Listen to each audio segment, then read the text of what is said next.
We have reached the end of the chaotic universal box traveling. The dust of the Jason wars has settled. So can the real Jason Dessen please stand up? Please stand up? You know the drill, breakdown of everything, some potential ending theories, and we gotta figure out if a season 2 is even gonna happen. So for the last time this season, or maybe ever, let's get into the finale, episode 9 of Dark Matter. Kicking things off, this final episode is titled Entanglement, which has a really long, in-depth definition, as you can see here. It's essentially what we're seeing throughout this episode. All of the Jason 1 variants are finding their way back to the Prime Universe, thinking they are the real Jason 1, wanting every want Jason 1 wants, but unfortunately they are not the true Jason 1. Now, like last week, I want to map out and let you know which Jason is which, because this episode is littered with Jasons again, especially since they all decided to MSN message one another. Starting this episode, Jason 10, the same beanie-wearing, beer-sharing Jason from episode 8, is the one roughing up Jason 2. Personally, I thought that this was a bit out of character for a Jason, but remembered that Amanda had mentioned that Jason 2 had a bad temper, meaning not all of these Jasons have got their 1-month chip from anger management. Switching over to Daniela, Charlie, and Jason in the car, this is Jason 1, the original Jason. I know a handful of comments last week suggested this wasn't Jason 1, but it is. Anyway, with Daniela finding out how terrible it is to be a woman on a dating app in 2024, they hide out at Charlie's friends, parents, cousins, twice-removed ghosts' weekend getaway lake house. Are we supposed to know who this Jason character is? Absolutely not, because I searched for way too long and found nothing. However, Charlie looking through nostalgic red Solo Cup photos, we can kind of piece it all together. Oh, the whole reason that they are hiding out here though is because Charlie needed to make the decision on where to go and what to do, because the other Jasons would figure it out if Jason 1 decided, and more than likely if Daniela picked. Let's fast forward to the Jason Battle Royale that goes down as Jason 1 finds a version of himself injured and crawling outside. This is Jason 14. Jason 15 is the one who is shot in the distance and falls to the ground.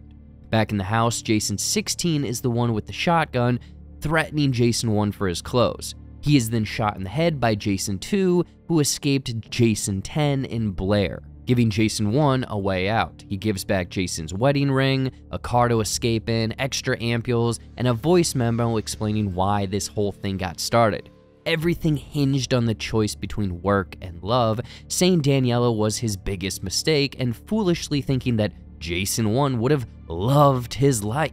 They also find Max's urn was packed by Jason 2, and they devise a plan to use the box to escape into a universe where the other Jasons can't track them. This is their best alternative despite leaving their current lives in the rear view, but theoretically different versions of Jason would continuously end up in this world. Heck, according to the message boards, roughly already 103 versions were already in this universe, muddling around in the shadows. So Jason 17 is the one who is hit with their car. Once getting to the box, this is where all of the other Jasons are wandering around, considering a free-for-all game of Limp Bizkit until they see Daniela, Charlie, and Jason 1.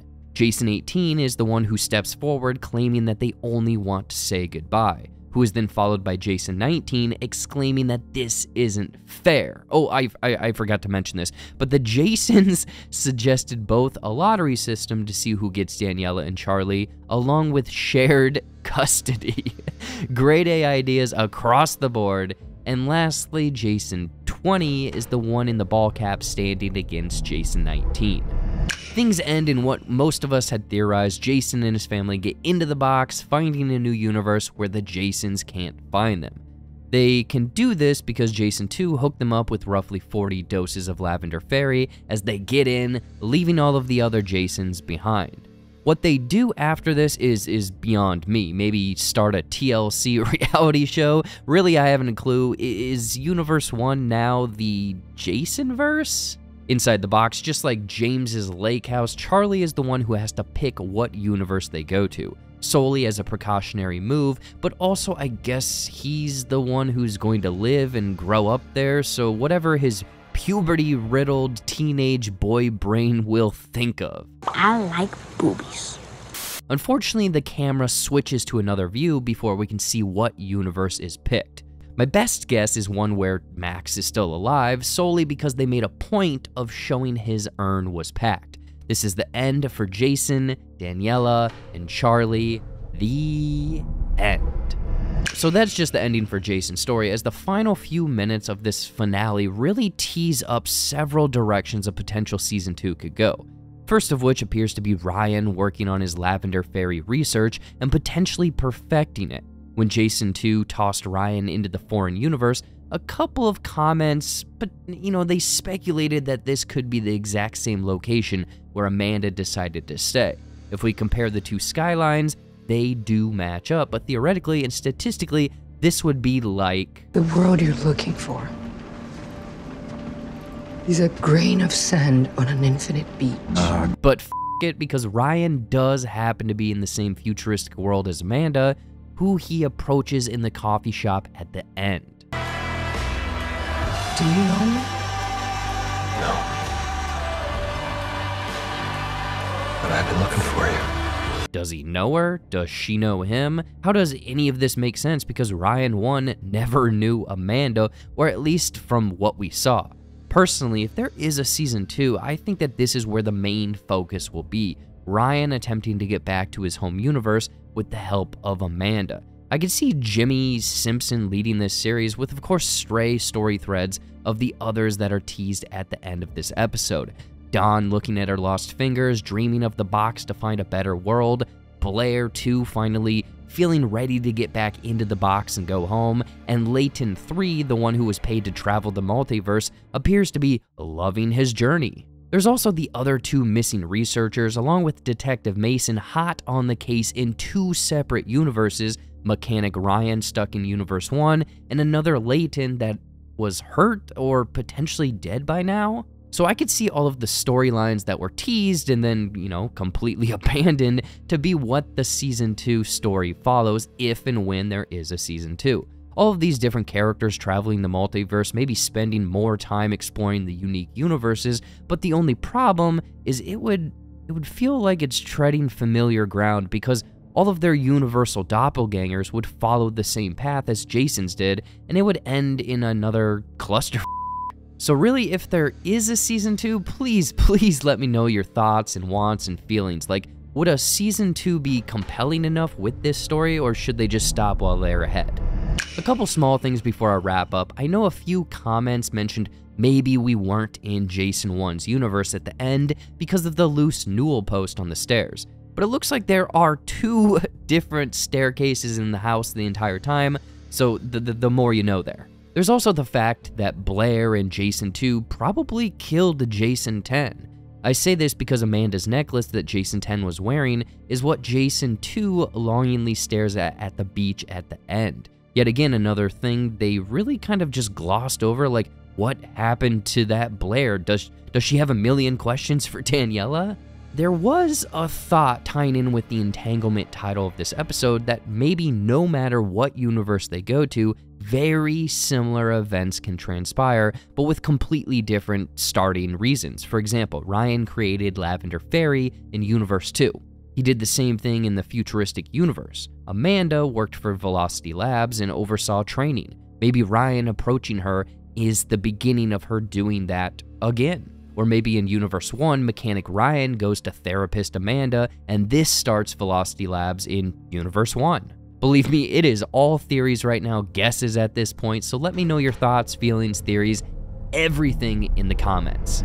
Overall, Dark Matter had the right amount of twists, turns, sci-fi wackiness, and uncertainty to thoroughly be an enjoyable series. I mentioned it last week, but I thought Joel Edgerton did a fantastic job of portraying the multiple leads, and the supporting cast around sold the multiversal storyline. Sure, did things get messy? Some things feel rushed? Some plot points completely forgotten or glossed over? Yeah, definitely. But if you take a step back and realize that this was solely Jason's story, I think it kinda worked overall. I'm gonna give Dark Matter a moderate 7 out of 10. Apple TV knows sci-fi, and its core story instantly draws you in as a viewer, but my biggest bugaboo was the shedding of story threads that, like, 15 years ago would have been multiple seasons, each with like 20 episodes, with a majority of those episodes delving into the wackiness of the multiverse. But hey, budgets and money, am I right? It would have been clever to follow different Jasons, only to reveal that episodes later, they weren't Jason 1 or Jason 2, but whatever. You know what? I cannot judge this on what ifs. Or can I? That's everything for Dark Matter, Episode 9, and a potential and hopeful Season 1.